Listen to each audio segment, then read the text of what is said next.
Hi, my name is Tom Porter with Animal Consciousness. Today we have Walter Lamb of the Ballona Creek Wetlands Land Conservancy. Ballona Wetlands Land Trust. Land Trust, excuse me. Anyway, I'm so glad that you were able to join us. I had several questions I wanted to talk to you about the Ballona Wetlands. Could you give us a brief overview of what Ballona Wetlands is? Sure. It's an organization, it's a nonprofit 501c3 that was founded in 1994, which long before I moved out here. I came out here in 2001 with my wife, and we live in Culver City. And so we biked down the bike trail, and there's a lot of neighborhoods, and the creek is sort of what you think you'd see in the movie The Terminator, right? It's obviously lined with concrete, so we didn't really know what it was. And suddenly it opens out into these beautiful wetlands. We have flocks of pelicans, flying with us, and just all kinds of birds and wildlife. And so we took an interest, and we found the Ballona Wetlands Land Trust as an organization. There are actually a couple of different organizations that advocate for the Ballona Wetlands. We chose the Land Trust because they had a very ambitious goal of saving as many acres as possible. And in fact, were successful in saving about twice as much as a lot of people thought was possible. So there's different ranges of what could be protected. And a lot of people thought maybe 300 would be the max, and it wound up that 600 acres were actually protected and now create the Ballona Wetlands Ecological Reserve. Initially, it was a 2,000 acre ecosystem, back before the marina. And then as they built the marina, they dredged a lot of dirt for that, and they dumped it on part of the wetlands, which is now uplands habitat in the Ballona Wetlands. And then, of course, the Playa Vista development cut down there was probably about 1,100 acres, after the marina, and then the Playa Vista development took most of that. But again, we were able to save 600 acres.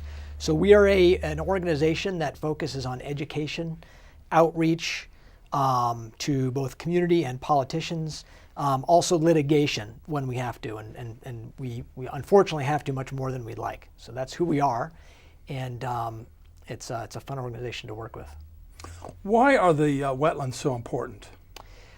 Well, we've lost a lot of the wetlands in California, so you'll hear different numbers, anywhere from 90% to 95%. So the Ballona Wetlands are one of the last remaining, and they're the largest coastal wetland in Los Angeles County.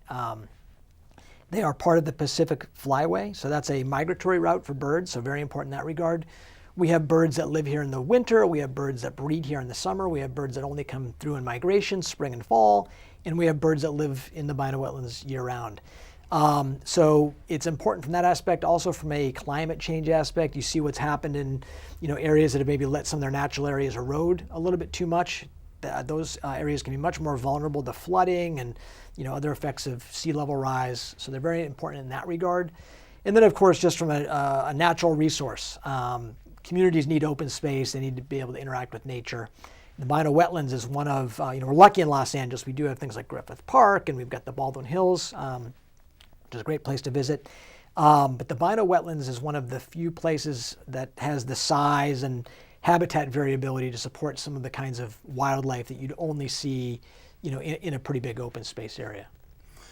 What kind of animals does the wetland support? So I'm a bird watcher, and so I love birds, all kinds of birds. One day, just on my bike alone, coming from the Baldwin Hills all the way down to the creek and then a little bit up and down the coast, I was able to find 106 different species of birds just with my bike, not even getting in a car. So there's a lot, and that's just one day. So, as I mentioned, there are hundreds of species that come through. There are also coyotes in the wetlands and sort of branching out into some of the neighborhoods, and so that's caused a little bit of controversy. Rabbits, lizards, all kinds of butterflies, insects, plants. It's really an amazing place. And there's you mentioned that you're a photographer. There's a photographer named Jonathan Coffin. He has a Flickr site called Stonebird, which is, I always recommend, a great place for people to visit who just want to see beautiful pictures, both of big animals and small animals in the wetlands. Now you mentioned the community. I think there's a Saturday program, and then you also mentioned a summer program. Could you tell us a little bit about those? The Saturday program is run by Los Angeles Audubon Society, and that's an open house. It's the first Saturday of every month, and it runs from 9 a.m. to 12. I'm a volunteer for them, so what I'll do is I'll take a group out. We lend out binoculars to anyone who doesn't have them, And we see great things like peregrine falcons, red-tailed hawks, osprey, black oyster catchers, you name it. And to get there, again, first Saturday of the month, you would park behind Gordon's Market, which is, I think, 303 Culver Boulevard in Playa del Rey. You just turn around the corner, there's a little gravel parking lot, park the car, and you'll see a gate in the corner, and you just walk right through, get checked in, grab a pair of binoculars, and we're off to the races, and that's a lot of fun. The summer camp is something we're doing for the first time. We're very excited about it. It's actually going to be in the Baldwin Hills State Park, which is in Culver City. It's for financially needy kids who wouldn't otherwise be able to afford a nature camp type experience. It's 2 weeks, July 10th through 14th and July 17th through 21st. And anyone can sign up. They just need to go to, I don't think I'm allowed to mention the website, but at the end if you want to do that. But Okay. the application, they just fill that out and just check off that that they're a free lunch student or a reduced lunch student, or some other indication that they have some sort of financial hardship, and then we look forward to sharing nature with them during those 2 weeks. Now, did I hear you say the public's only invited the first Saturday of the month for that? The first Saturday of the month currently. It's not every Saturday. That's the only, yeah, exactly. That's only the first. Only the so first this Saturday. This Saturday, and this I would be hope great. to come. Yeah, If I'm not working, I'm coming. I would love that. I biked down the bike trail just today and saw some red-breasted mergansers, which are still sticking around. They're normally a winter bird. There was a wandering tattler, which is a kind of shorebird, barn swallows, white-throated swifts, just really some amazing things to see. And we help you locate it all. And one thing that's interesting is that when kids come out, and adults who are maybe beginning bird watchers or new to bird watching, some of the birds that you'll see at the Ballona Wetlands, you can also see in an urban park. I had Allen's hummingbird on the plant right outside in between the library and the studio. So you find these birds all over the city. You don't have to go down to the wetlands, but you do get a lot of diversity at the wetlands. So one of the things that we like to communicate with the kids if they come is, hey, when you see a black phoebe down the Ballona Wetlands, remember what it looks like, and now you're going to start to see it in your neighborhood. Even though you never saw it before, it was there. You just didn't recognize it because you weren't looking for it. Yeah, exactly. Aware. I wanted to focus a little bit about why these wetlands are so important. I know they're for marine life, aren't they? Could you go about why they're so important for the migratory birds and marine life, hatcheries and such for birds and marine life? Sure, and there's, again, there's hundreds, if not thousands of species of things down there, right? When you get through the insects and the plants and all the different things. From a bird perspective, again, there's just not a lot of habitat like this. So birds have very specific habitat. So just as an example, there was a bird called the ivory-billed woodpecker that you may have heard of. It required a very specific kind of tree. Those trees essentially got knocked down for development. There was hope recently that maybe that bird had been sighted, and now there's some confusion about whether it was an ivory-billed woodpecker or a pileated woodpecker, which is a much more common type of woodpecker. But so that's the kind of example of if birds lose their habitat, they cannot survive. So one of the special kinds of habitat in the Ballona Wetlands, it's not unique to the Ballona Wetlands, but it is unique to some of the coastal California wetlands, is pickleweed. And a bird that uses the pickleweed is the Belding savanna sparrow. So that's one of the most important birds in the ecological reserve. Outside of the ecological reserve, we also have snowy plovers on the beach, least terns. Those are some of the birds. Least Bell's vireo is a bird that has been seen near the ecological reserve. So these are the kinds of birds that we want to protect. But I always make sure to point out that if you are a 11-year-old kid, you might be less interested than Belding savanna sparrow, and you might be more interested in that osprey diving into the creek to get a fish. The osprey is not really a threatened species. They were at one time, but it's a species. It's a bird that will get a kid excited and get them into nature. So hopefully, when they grow up and they become a city council member or mayor or a state senator, whatever, they'll be making better decisions about the environment. So that's part of the educational program. So there is a lot of discussion right now about what to do with the wetlands. So there are differences of opinion as to how the wetlands should be restored. And as you, I think, mentioned before the show, there's a draft environmental impact report / statement. It's both a state and federal project. And that's going to be released, hopefully, in the next 2 to 3 months. Back in 2004, right as the land had mostly been acquired and they were sort of finalizing the acquisition, stakeholders were told that that could come out as early as the end of 2006, maybe the beginning of 2007. So we're about 10 years behind schedule. Some people don't want the EIR to come out because they just don't want the project to happen, and I can understand where they're coming from with that. We'd like to have it come out because we think something has to happen, and for something to happen, we have to have that document to at least as a starting point to say, what do we like about this plan and what do we not like about this plan. There are a couple things that we know will be in the plan or that we've told will be in the plan that we don't like. One is a 3-story parking garage that would be constructed inside the boundaries of the ecological reserve, and the primary purpose of which would be to support county commercial properties and county agencies like beaches and harbors who park in an existing lot now, which is on a month-to-month lease. So one of the things that we've done is we've actually petitioned the Fish and Game Commission and asked them to remove an exception to the Fish and Game Code that was inserted in 2005, which allowed the existing parking lot to continue. Back when it was private land was when the parking lot was built. And if we're successful in that, we've also offered to the Department of Fish and Wildlife to assume control of the parking lot. We'll actually pay them more money than the county is paying them today, because the county is paying them very little today, about $6.50 per parking spot per year. So that, I think we can all agree, is under market value, to say the least. So we would assume control of that area, and we'd start chipping away at the concrete and converting that back to wildlife habitat. Probably move, if we were to continue with the camp, have it in a location like that with quick access to the wetlands, and have some sort of educational component there. So that's one of the kinds of things that we do. We also are very vigilant when we see things happening to the ecosystem. And when I say ecosystem, I mean the ecological reserve and some adjacent open space. And recently there was some dumping, unpermitted dumping of construction fill, which we found was financially motivated. And it caused some detriment to some riparian habitat. So, when that was first announced, it was announced like, oh, we had to repair this service road. This was a good thing. Thank you to the development company that gave us the dirt. And when we dug below, we were able to find out that no, that wasn't the case. They were trying to save money, so that they didn't have to haul the dirt away. They didn't need nearly as much dirt as what they used to fill the couple of ruts that were in the road. They widened it, they heightened it, they did whatever they could to dump that dirt. And through the efforts of some other folks as well, the California Department of Fish and Wildlife eventually issued a stream bed violation to the developer. So those are the kinds of things, again, that we do, always trying to be vigilant. Get calls and emails from people at various times saying, hey, this is what I'm seeing in the wetlands, and we'll go check it out.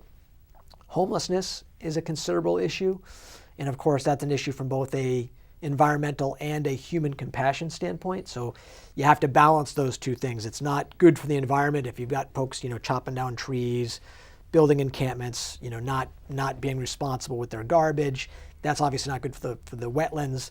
And at the same time, these are human beings, so we want to try to find some way to help them, find another solution that's both more environmentally friendly and more compassionate to them. Yes, of course. Yeah. Are there endangered or threatened species that you're helping there in the Ballona Wetlands? Well, so the ones I mentioned, specifically the Belding Savannah sparrow, that's actually not a threatened species. The Savannah sparrow is actually quite common across the United States. For example, just a little bit around where I'm from in Boston, they have something called the Ipswich Savannah sparrow. So these are subspecies of sparrow. Now, sometimes they'll split them out and say, yep, we're going to call this subspecies. We're going to now claim it's a brand new species. So for just an example, one of the birds we have in the wetlands is the western meadowlark. If you were to compare a western meadowlark and an eastern meadowlark, you'd be very hard pressed to tell the difference. So they actually are two different species. The Belding Savannah sparrow is a threatened subspecies of the Savannah sparrow. And so that's probably the one bird that's the most important within the wetlands. But as an example, we've also been seeing California gnatcatcher periodically within the wetlands. So again, across the United States, you have what's called the blue-gray gnatcatcher, very cute little bird, but a very common bird.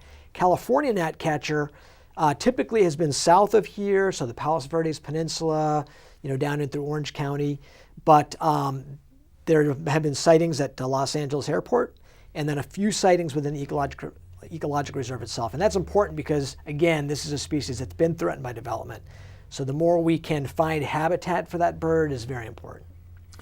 Tell me how you got interested in the environment and helping out. Yeah, sure. It was I think, fairly non-traditional route. I will first say that my wife is the person most responsible for my getting into the environment. When she and I met, I was a overly ambitious software developer at a small startup. We met in Cambridge, Massachusetts. I had gone to military academy at West Point, served a few years in the Army, got out, and again was sort of very excited about this career in software that I was developing.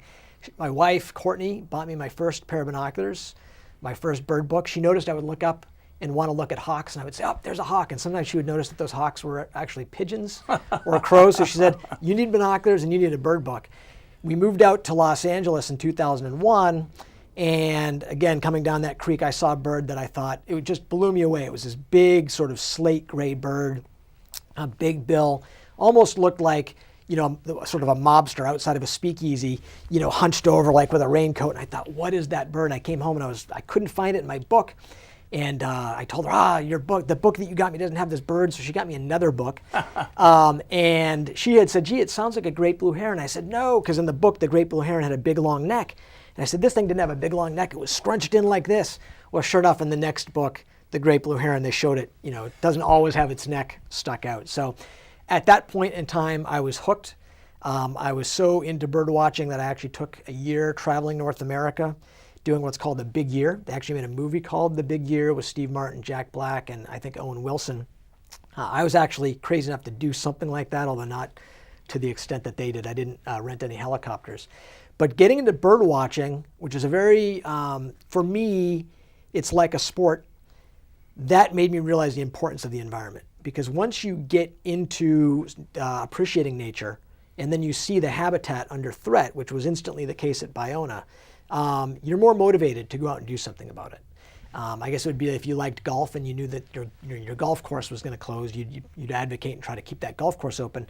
Well, for bird watching and any kind of nature, hiking, people who love the outdoors, once you get committed to that, you really want to preserve the space. So that's why I'll stay up until 2 o'clock in the morning doing a Public Records Act request, trying to find out what's really going on, for instance, with this unpermitted dirt, what's really going on with this parking lot. One of the big things we did, and it's behind us now and we're happy about it, was there was a proposal to build a 46,000 square foot, and this will be right up your alley for animal consciousness, 46,000 square foot dog and cat pet adoption center, which I've done a lot of cat rescue. We're down to 4 cats now. We had 6 inside our house at one point because that was, we either going to adopt them. We adopted out a whole bunch, and we either were going to adopt the rest or have to take them to the kill shelter, which we didn't want to do. But when they wanted to build this grand sort of hotel in the wetlands for that purpose, that was 2 things I care about conflicting, and it just didn't belong in that spot. And so we were able to stop that. It was originally positioned as an urban ecology center. Again, it was only through our doing a lot of Public Records Act requests that we found out really what the motivation was. And the great thing is that they're going to build that same center now for companion animals in an area that was already slated for development. So, and we wish them the best of luck with that. And then there's another great one. You're probably familiar with the Adopt and Shop right on the corner of Culver and Sepulveda. So that was, again, an issue where somebody with good intentions wanted to fulfill an ambition in the wetlands that was just not compatible with the wetlands. And oftentimes the agencies that are tasked with protecting the wetlands, for whatever reason, they'll entertain some sort of special interest proposal like that, and that's where we come in. It's very important that we come in and say you really can't do that, and get to the bottom of it. Are feral cats a major problem with the Ballona wetlands? Interestingly enough, I haven't seen that many feral cats. I know that they are there. I've heard reports from other people. Obviously, anytime you have housing development, where people let their cats out, you're going to have that kind of problem with feral cats. I actually authored a peer-reviewed paper talking about the impact of feral cats on bird life, and I'm sort of a man with no country on that one because I love cats, but it's really not about, for me, cats or birds. It's about, and for that it's about the science. And in our society, and we're experiencing this now on a federal level, too many people come to a conclusion and then they start bending the facts to that conclusion. And I see it both with cat lovers and with bird lovers, where they overlook something scientific, a scientific piece of information. The paper that I wrote was a response to a paper that was just riddled with factual errors, just basic errors. Didn't have anything to do with whether you like cats or you like birds. It said that every time a bird was killed by a cat, there was a $30 impact to the economy, which just makes no sense from an economic perspective. And so my paper really came from the standpoint of that's going to be bad for birds, because if you start to take that tack, then you could claim that a Cooper's hawk, right, which might kill hundreds of birds, and if you multiplied that by $30 per bird, you could say, oh, we might as well kill the Cooper's hawk. That's only a $30 impact, and then we'll save these hundreds of dollars on these other birds that would get killed. So it's a very complex discussion. I find that it really takes a lot of patience to speak with both cat lovers and bird lovers and try to get them thinking more along scientific lines of, let's think about the dynamics of reproduction, right? You can kill a cat, but killing a cat doesn't necessarily mean that you're ending the population. Cats can kill birds. That doesn't necessarily mean that that you're killing the bird population. But you start to get into a lot of very interesting things like the overlap and the conflict between animal welfare and ecological biodiversity. And those are two different things, but they're both important and they can work together. But sometimes, and this is very relevant at the Ballona Wetlands, you get people whose focus is primarily on, let's say, a particular gray fox and wanting to protect that particular gray fox, which I think is a very noble instinct. That sometimes can lead them to not want policies that could in the short term hurt that gray fox or some other animal, but that maybe in the long term might be better. The problem that we've discovered with the way things are running at the Ballona Wetlands is that there's such a lack of transparency, is that creates a element or an atmosphere of distrust. So people who love animals get very nervous about what's going to happen to these animals. And again, I applaud that. People who want additional biodiversity, are trying to think, well, what's going to happen? What kind of habitat is going to be there? How will that habitat help different species of birds? And anytime you get what I call marketing narrative, right? Again, federal level, we're seeing that in a big way. People who sort of put the facts to the side and they focus instead on their marketing spin. And I think that's very dangerous scientifically for any kind of ecological discussion, any kind of policy discussion in general. So what we'd love to have is more of an open discussion where people can share ideas, where someone can say, hey, I really care about these individual animals, help me understand what's going to happen to them. Somebody else can raise their hand and say, I'm much more concerned, can I bring my kid to this wetland in 20 years? What will it look like? Will it still be a functioning wetland? What kind of species will it support? How does climate change enter into all this? These are very complex things. One of the examples I sometimes use is a light switch. You wouldn't want an up-down light switch in the cockpit of a plane, right? That the plane goes up or the plane goes down. You need a whole dashboard of different controls, right? What's our altitude? What's the pressure outside? And that's what ecological restoration is like. It's complex, and there's a lot of nuance. And when people are shouting each other, a lot of very important questions get lost in the process. And I'll just give another quick example. I don't know how we're doing on time, but I participated in a restoration effort to remove invasive ice plant. There were people who said, oh, we should keep the ice plant because the ground squirrels are using the ice plant. We believe that wandering skippers, which is a type of butterfly, are using the ice plant. I didn't know if I necessarily agreed with that based on the science I was seeing, but it was interesting to hear. There were other people saying we absolutely have to get rid of the ice plant. We have to do it right now. It's choking out all the other species. And so in that polarized environment, I think what got lost in the process or lost in translation is, what's the outcome going to be? What species of plants do we expect will replace this invasive ice plant? And what happened, and we're working through this now, about 10 different species of non-native invasives are now where the ice plant was. So that's going to drive additional discussion of, okay, what do we do now? What kind of budget do we need? Do we have that budget? What does this mean for future restoration efforts? But again, I think that probably could have been better handled if people were speaking collaboratively and more civilly with one another about these nuances and not just making it a black and white, this is good or this is bad. So. Okay. Last question, Yeah. Walter. So what do you hope that you can accomplish in the future? How do you see the future happening for you? Well, the first thing is we want to have a successful summer camp. We want to get as many kids there. And, for me, working with kids, I have a 5-year-old daughter who's just really wonderful. She loves nature. When you're doing all the politics, sometimes you have to take a break and just do something fun. And working with kids is fun. So that's our short-term goal. Our long-term goal is we want to create an atmosphere of transparency and accountability so that, elected officials, the media, the public, really knows what's going on. Get away from the marketing speak. Be willing to admit when things go wrong. Be willing to celebrate together when things go right. Be willing to disagree on some things, but try to find common ground on others. And through a lot of outreach and frankly through a lot of litigation, we feel like we're getting very close to that. So we're excited. I would say to everybody, just in closing, as you mentioned, come on down to the wetlands this Saturday, May 6th, 9 a.m. to 12 noon. And I'll see you there, and it's a great time. We don't talk politics, we just talk birds and nature. It's a lot of fun. Well, thank you. Thank you so much, Thank you, Walter Tom. Lamb. Really appreciate Walter being on the show. Lamb of the Ballona Wetlands Land Trust. Land Trust. Yes. Land Trust. And I'm Tom Porter with Animal Consciousness. Remember, our environment and animals are so important. Thanks for watching.